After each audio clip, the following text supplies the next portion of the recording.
All right. Hey, we're back at it. Today we're going to do number 15. Number 15. So, I got my paper squared up, got my border, getting ready to put my nameplate on. And this is what number 15 kind of looks like here. Boy, it sure looks like an H turned sideways, huh? Very, very similar. So, it should be pretty straightforward. Shouldn't be too terribly difficult. Make sure you get your paper squared up parallel to the edge of the T square. That's a huge one. And we'll go from there. Okay. All right. So, like I said, going to start off. I already have my border nameplate on. I'm going to come over a half inch and up a half inch and put on my Lucky L. Get those two things taken care of real quick. And line here and line here. Okay, and that is my Lucky L. So we're always starting this bottom. Whenever I draw anything, I always try to start in the bottom right, start bottom left corner. Makes things a lot easier. So what I do know is that the whole thing is 4 inches across. So what I'm gonna do is I'm gonna draw a box first, and then cut the two chunks out of the side. And that's just the way I prefer to do it. You can do it however works best for you. But I'm gonna come over 4 inches. Give myself a nice vertical line. And then the whole thing is 2.5 inches tall. So I'm going to go up 1, 2.5. And this is going to complete the box that I told you about that I was going to draw. So there's my box. That's the rough outline shape. I know that I am not going to need this part of the Lucky L. We're done with it. I know we're not going to need this little tail here. And I know we're not going to need this much of the Lucky L. I know I always draw this and end up erasing bunches of it. But that's what works for me. Okay, I think it's faster than any other way. All right, so there's my 2.5 by 4 inch box. Now I need to come in here and come up, in, up, and back out, and make those cuts.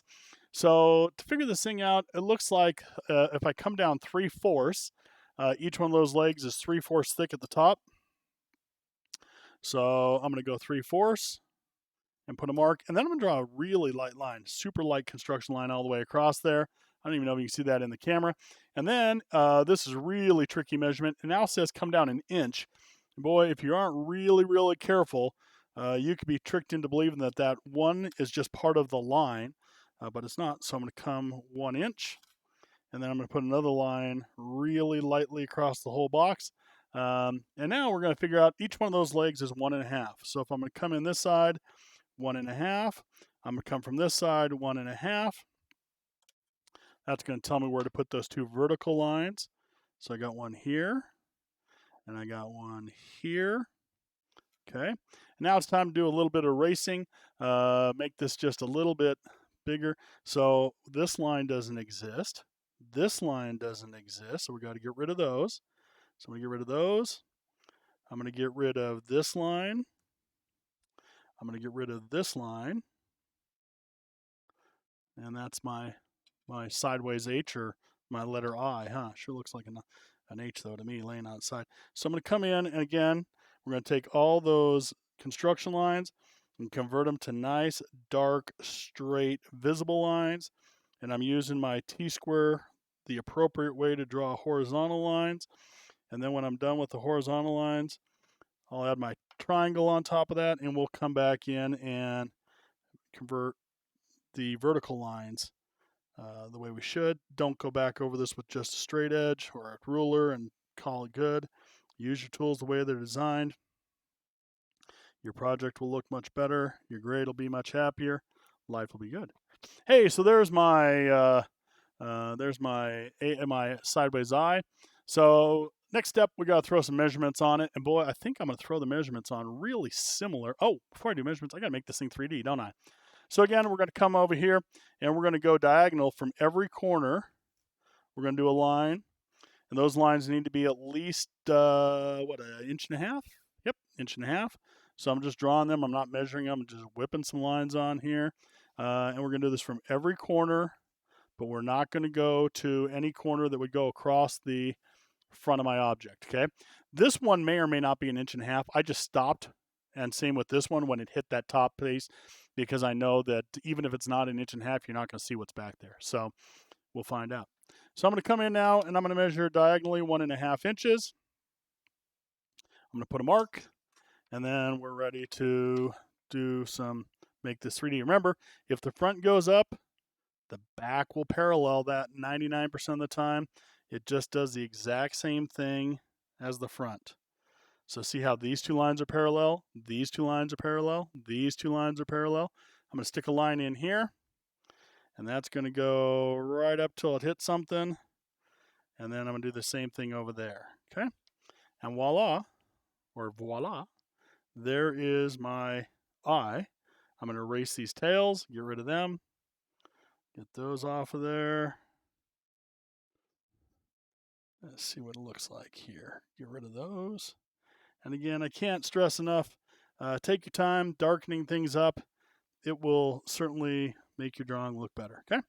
So I need to go back on some of those lines and just make them a little darker. You know, we want this to look perfect, right?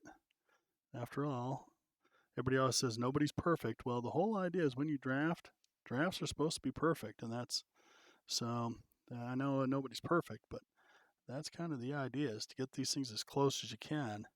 What drafting is not is when you say, oh, it's close enough. That's never the right answer, okay? And I'm a kind of that's close enough kind of guy, and so it's really hard for me when I draft to make sure I don't take on that attitude and be like, it's good enough, okay? It's either right or it's wrong. It's kind of a no gray area, right? All right. Oh, can you see that line? That line looks a little light. Maybe it's just the way the sun's hitting it on the camera. Yeah, that's just the camera. Okay, so we're going to throw some measurements on here. We're going to do the same kind of thing. I'm going to go over here. I'm going to do the 4-inch. So I'm going to skip a 1/4 inch and put an extension line. I'm going to come to this corner, skip a 1/4 inch, put an extension line, and then I'm going to come up here and tell you that this is 4 inches. And again, put your arrowheads on. Don't think, oh, I'll come back and do arrowheads when you're done. When you guys do that, you always forget them. This extension line is a little long, so I'm going to correct it. Oop, now I'm smearing it, so I'm making a mess. All right, so we have that one on there. I'm going to come down and tell you from, skip a 1/4 inch, go here, and here, and here, and here. And I'm going to put both of those measurements on, and I will tell you frequently it comes up. Kids say, hey, why are you putting both of those on? If they're the same, can't we just put one of them? And I think, well, you're kind of right, but you're kind of not. The reason we always have to put both of them on is so that we can figure out how wide that is. If you don't tell me this is 1.5 inches, then you have to tell me how wide that is so we can mathematically solve this, okay? And again, some arrowheads. And we don't want to put too many measurements on, but we certainly don't want to leave any of the important ones off that we need to draw this bad boy, okay? And then I'm going to come over here and we're going to skip, let's see, I'm going to come out quite a bit. It's maybe out there somewhere and out here somewhere. And that's going to be nice and far out of the way. I'm going to tell you the total height is 2.5 inches. Okay.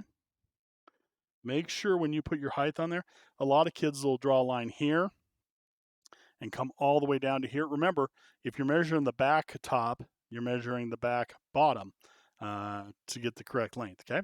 And then we need to come in here and tell you that that's 1 inch somehow, right? I'm going to sneak over here. I'm going to do this a little differently. I'm going to come over here and tell you from here to here is 1 inch. I think that might be easier to do and read. And so if I put the 1 inch there and put the marks, add my arrowheads, that's pretty straightforward. So I think we got everything except for, oh yeah, we need to tell you how high this is right here, right? Now I could put it in back there, I could put it in here. What do you say we just come back here, and I'm going to use the same extension line. I'm just going to extend it a little bit, and then I'm going to come down here, skip a 1/4 inch, and right there,